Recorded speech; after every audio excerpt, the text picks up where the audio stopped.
ليش ما عم تتصل بصاحبك؟ ما عم يرد علي.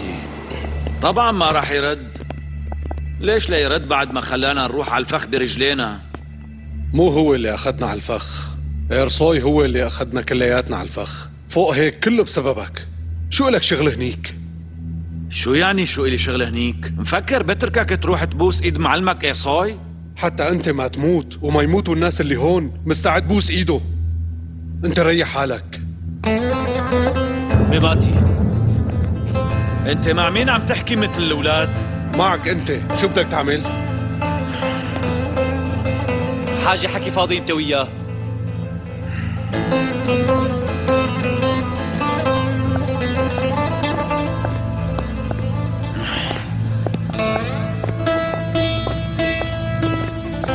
طلعوا لنا لبرا شوي.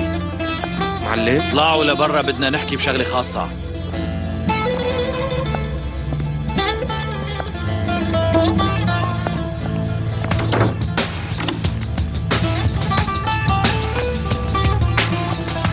كم مرة قلت لك عبد الحي بدك تصير تحكي معي مثل الرجال؟ وانت كمان تصرف مثل الرجال، عم تتصرف مثل الولد. حمود ربك اني ما بضرب اولاد.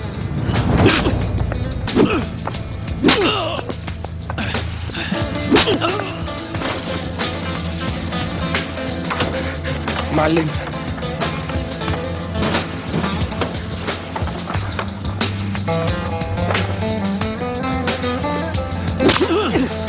افتحوا. لك شو معكم انت وياه؟ جنيتوا؟ ايدك عنده. عبد الحي معلم اتركني، بدي اقتله لهالغبي. ماتي خلصنا بقى. شو صاير لك؟ عم يدافع عن حميد، عم يدافع عن زلمة إرصاي. عبد الحي عم يعمل يلي بيطلع بايده حتى ما يصير شيء على حدا. يصير اللي بده يصير. شو بده يصير أكتر؟ من امتى نحن بنخاف من الموت؟ رح قوص براس رفيقه قدام عيونه لهالغبي. ليش مفكر هو ما رح يقوصك براسك؟ خلصنا انت الثاني. خليه يقوص يقوص، لو كان رجال يقوص. خلص بكفي.